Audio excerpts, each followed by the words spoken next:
Boa noite, Christian. Eu falo tanto no início do programa que eu nem cumprimento meu companheiro de trabalho. Está bom, meu filho? Vamos atender aqui as pessoas que nos escrevem, que nos mandam e-mails. A Márcia Magda Ferreira, de Belo Horizonte, pergunta: Padre Fábio, por que o senhor não fala de Nossa Senhora, só fala de Deus? Meu filho, eu acho que você não assiste todos os programas, porque o nosso último programa, inclusive, penúltimo programa, foi todo ele sobre o Cílio de Nazaré, sobre a devoção à Nossa Senhora. Eu tenho um posicionamento muito claro a respeito de não ser, de ter por Maria um carinho imenso, uma devoção como todo filho católico cristão tem de ter, mas ao mesmo tempo gosto de fazer sempre a distinção que o desejo de Maria é que nós possamos chegar ao coração de Jesus. Não tenho nenhum receio de dizer que nós não podemos viver uma devoção mariana que nos aparte de Jesus, que toda devoção mariana só tem sentido se ela nos apontar para o Cristo, se ela nos fazer conhecer o coração de Jesus.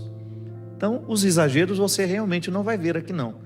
E nem pretendo me tornar um adepto de uma devoção mariana que faça justamente o que ela não quer que seja feito. Eu acho fantástico que dentro dos evangelhos Maria ocupa sempre uma posição muito discreta, uma posição sempre de muita serenidade, de muita seriedade.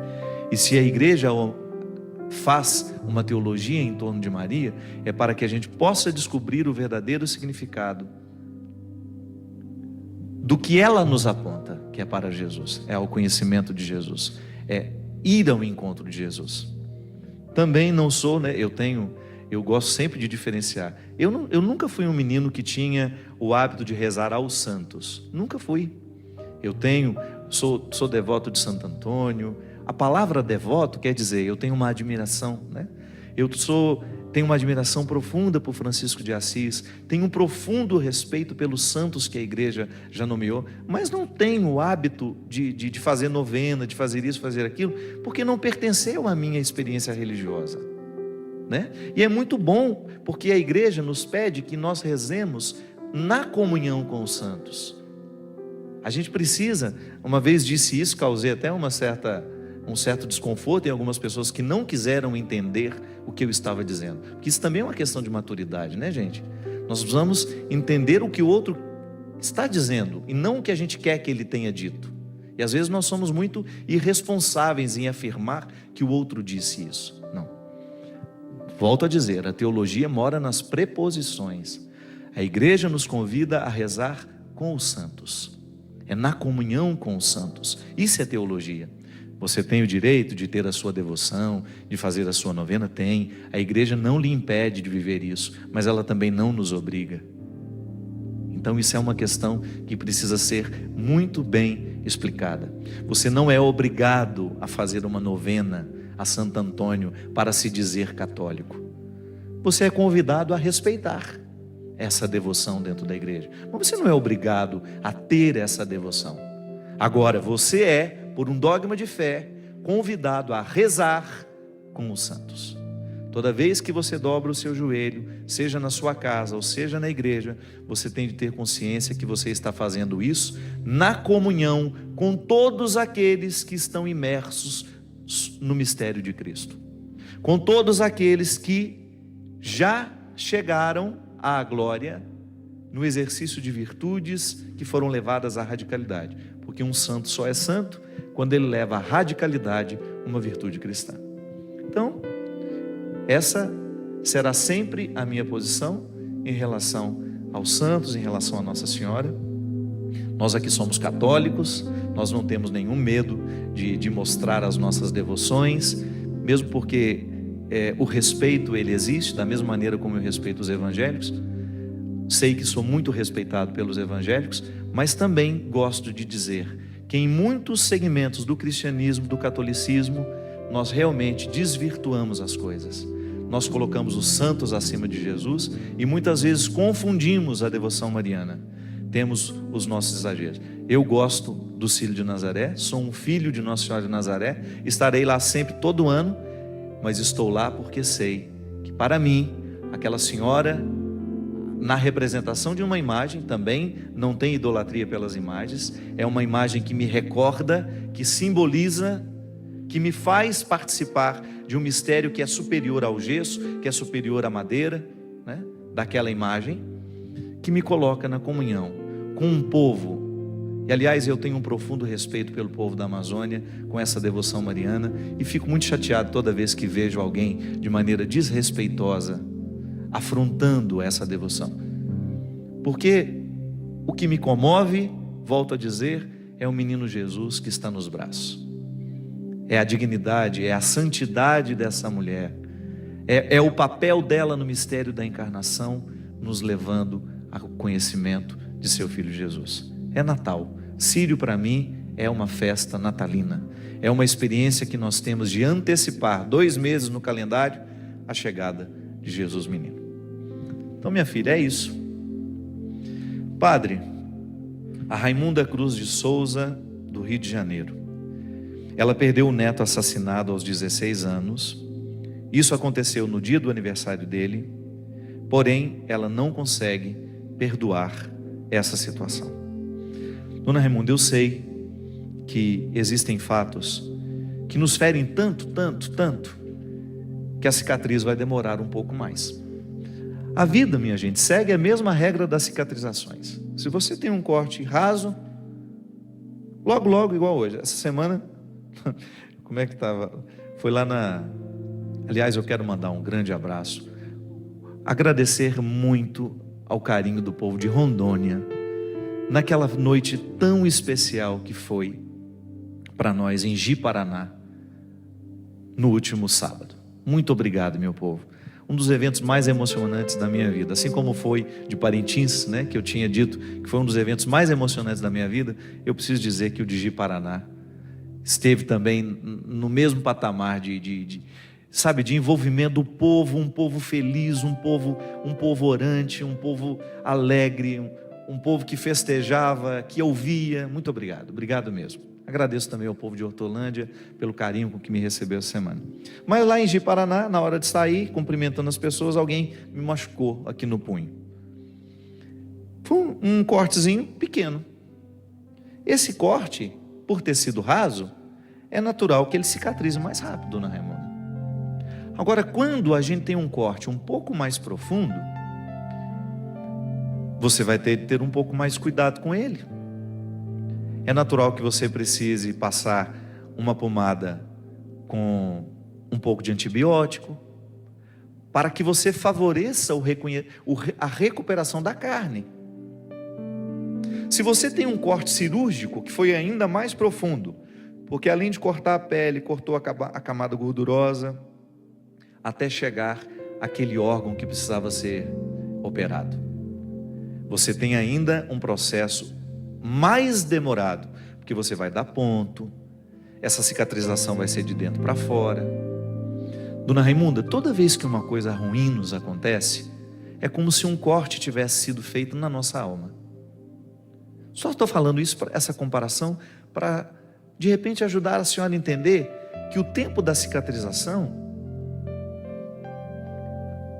a maneira como vai cicatrizar dentro de nós, depende do trabalho que nós precisamos ter para que aquilo aconteça. Então o cortezinho do meu pulso, eu não precisei fazer nada, só lavei com água e sabão para não infeccionar, e a carne já está recuperada, já criou casquinha, daqui a pouco cai, e eu nem vou lembrar que isso aqui aconteceu. Se tivesse sido um corte um pouco mais profundo, eu teria que ter tido um pouco mais de cuidado. E se fosse um corte cirúrgico, mais profundo ainda, maior teria de ser o meu cuidado.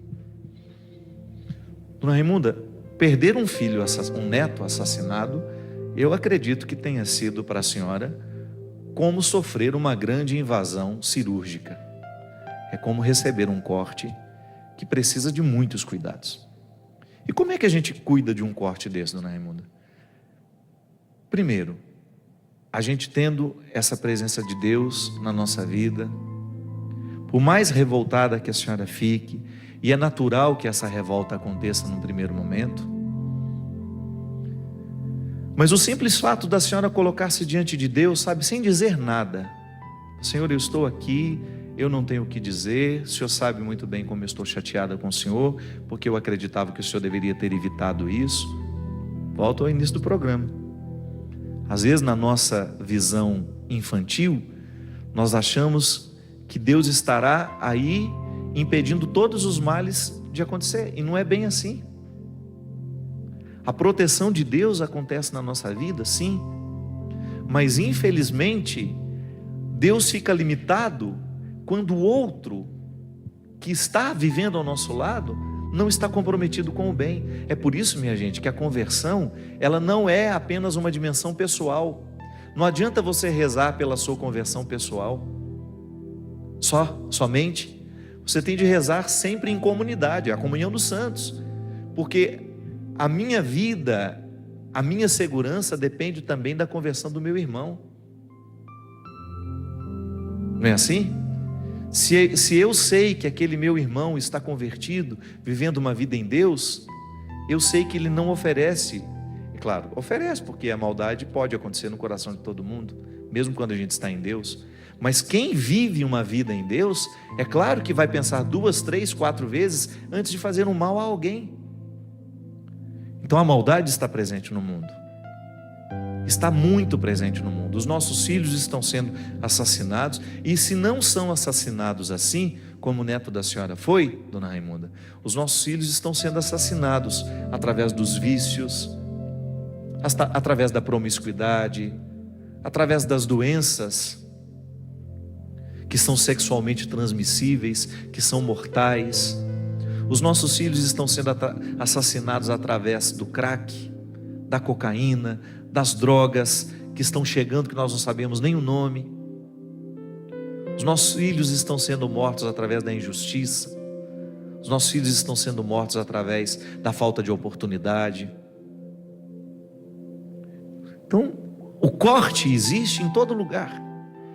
Agora, a senhora, para viver essa reconciliação, esse perdão, é estar na presença de Deus como a senhora consegue. Não invente um personagem. De repente a oração da senhora vai ser só essa: ó meu Senhor, livra o meu coração de todo ressentimento. Só isso. Retire esse ressentimento do meu coração. Ajude-me a entender a vida. Ajude-me a entender que o que aconteceu não foi sua vontade, definitivamente, gente. Eu não posso acreditar que a vontade de Deus para um menino seja que ele seja assassinado. Não, isso é o diabólico que entrou no meio. Eu acredito sempre que a vontade de Deus para a nossa vida é aquela passagem, é que a gente viva e que a gente viva em abundância. Só isso Deus quer. Eu não posso colocar, atribuir um desejo a Deus que venha ferir aquilo que eu sei que Ele é. Deus é amor. Deus é amor. E infelizmente, porque as pessoas não conseguem serem adeptas deste amor, a gente acaba trazendo o mal para o mundo. Coloque-se assim, dona Raimunda. Eu acho que é o único jeito que a senhora tem de viver esse processo de cicatrização.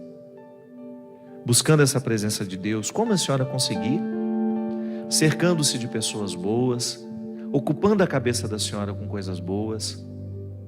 É a hora de fazer um trabalho voluntário, sabe?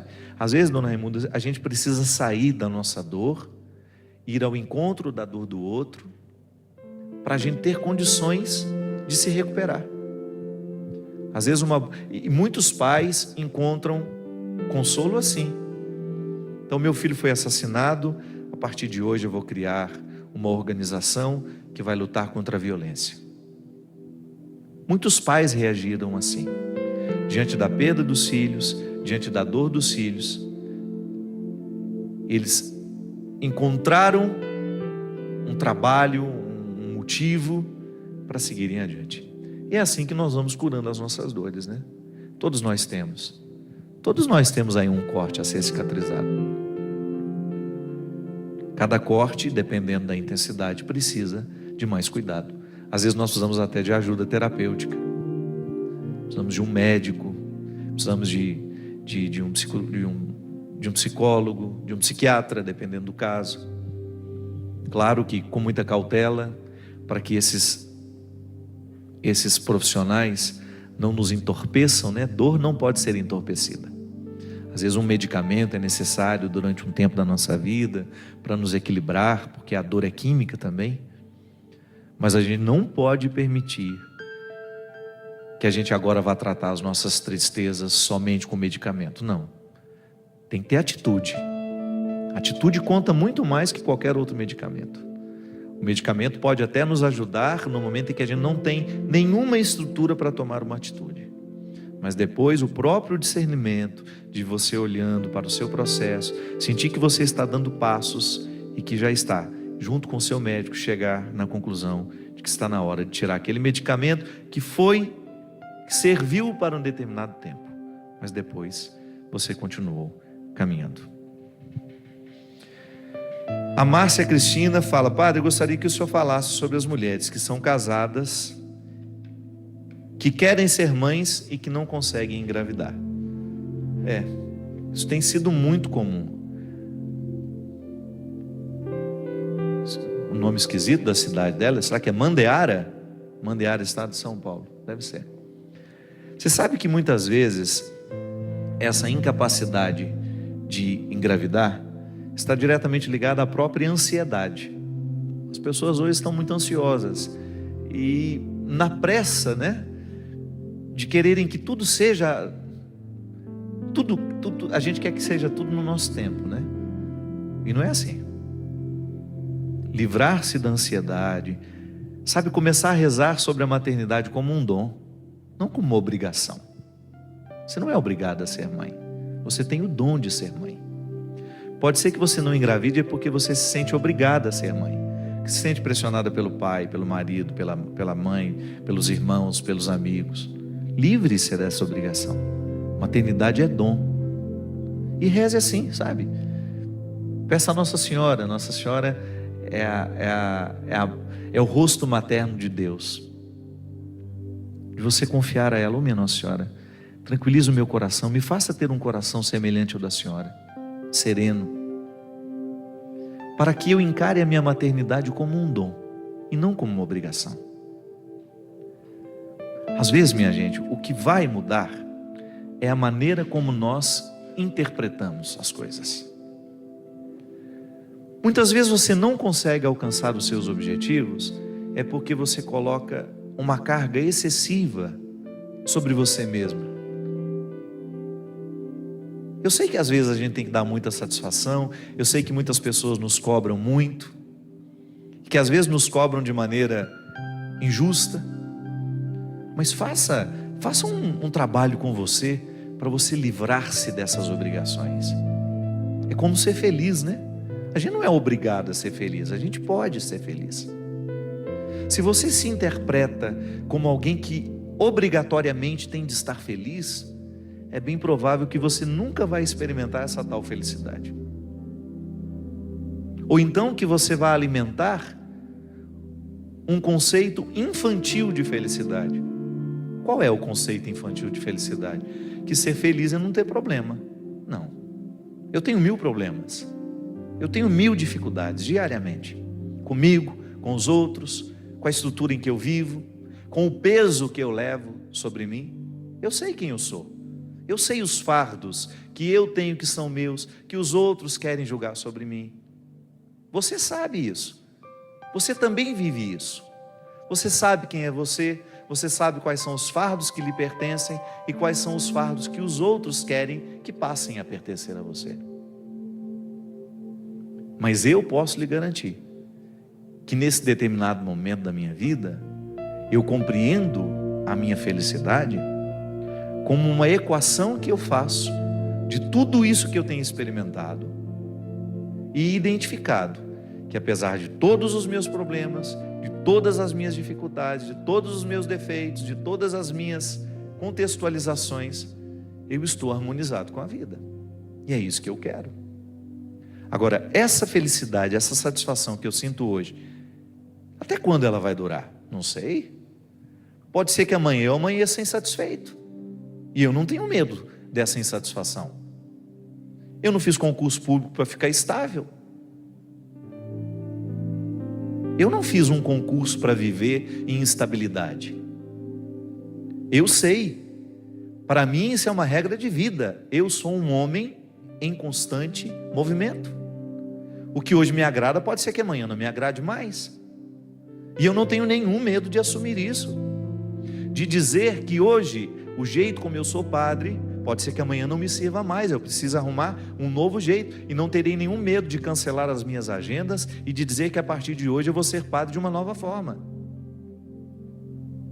Eu não terei nenhum medo de fazer as mudanças na minha vida para preservar os meus valores. Nós não temos de ter medo de fazer mudanças na nossa vida para preservar o que é essencial em nós. Jogar fora os fardos, cortar os excessos, para que a gente tenha condições de olhar com maturidade para a vida que nós temos e para a vida que a gente quer ter. Mas não se esqueça de que aquilo que você já alcançou da vida hoje merece ser comemorado, merece aplauso, viu? Não seja ingrato com você, não seja injusto com você. Apesar de já ter errado muito na vida, de ter muitos defeitos, olhe para você hoje, com tudo aquilo que você já superou, com tudo aquilo que só você sabe que você precisou viver, e seja capaz de dormir harmonizado, para que, a partir dessa harmonia, os incômodos, tudo aquilo que venha lhe deixar insatisfeito, trabalhe a seu favor. Porque para isso servem as dificuldades, viu? Para isso servem as lágrimas que a gente chora, para que tudo isso trabalhe ao nosso favor. Muito obrigado pela sua companhia, viu? Obrigado pela sua confiança, pela oportunidade de chegar na sua casa e de estabelecer esse momento de comunhão com você, com sua família. Derrame sobre todos nós a bênção e a proteção do céu, do Deus Todo-Poderoso, Pai, Filho e Espírito Santo. Amém. Até a semana que vem, se Deus quiser. Que o verso tem reverso, que o direito tem o avesso, que o de graça tem seu preço, que a vida tem contrários e a saudade é um lugar que só chega quem amou, e o ódio é uma forma tão estranha de amar.